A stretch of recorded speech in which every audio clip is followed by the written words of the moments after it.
battle to replace Obamacare. President Trump is warning House Republicans that if they fail to pass the health care bill today, then he's moving on, and Obamacare will be here to stay. ABC's Mary Bruce is on Capitol Hill with the very latest. Mary?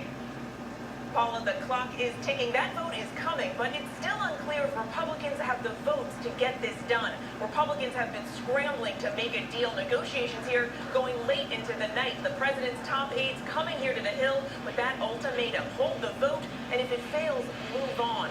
Today, they'll vote on a new version of the bill. Now, in addition to rolling back the Medicaid expansion and offering tax credits to buy insurance, the new version no longer requires insurance companies to cover basic health services. But can it pass?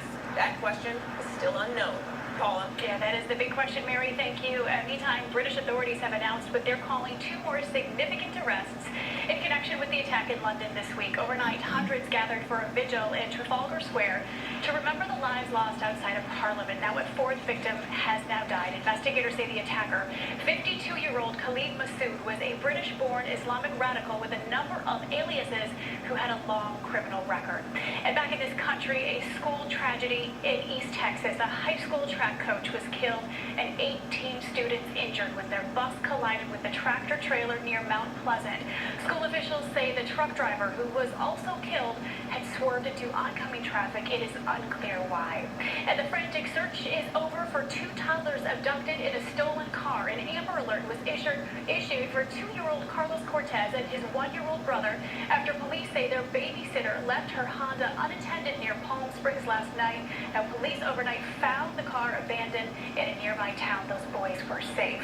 And the Sky High rescue plane out near Miami when a construction worker was left dangling 12 stories in the air after his scaffolding collapsed. He was resting 1 foot on a window ledge when a rescuer finally got to him and lowered him down the side of that building.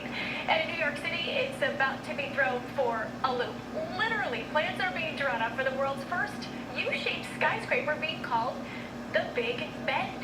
Designed to get around zoning rules on height, it would be the world's longest building, 3.5 times as long as the Empire State Building is high. I feel like I've kind of seen something like that in St. Louis, similar to the Arch, but hey, good for them.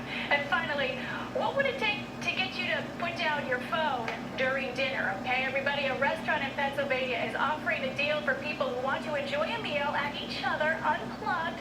So what they're doing, they're setting up so-called family recharging stations at tables where you drop your phone into the basket. Now, if your family can make it through the meal without looking at your phone, you get 10% off the bill. Of course, this is assuming that you want to talk to your family and have a conversation with them during dinner. But I gotta say, there's nothing more agitating than looking at a family having dinner or somebody else, and I know I'm guilty of this, and we're all on our phones. Yep. Yeah. We're not having a conversation. I know. So I say let's put the phones down. And get a 10% bonus. How about that, George? Doesn't it seem like torture when you watch like a teenager?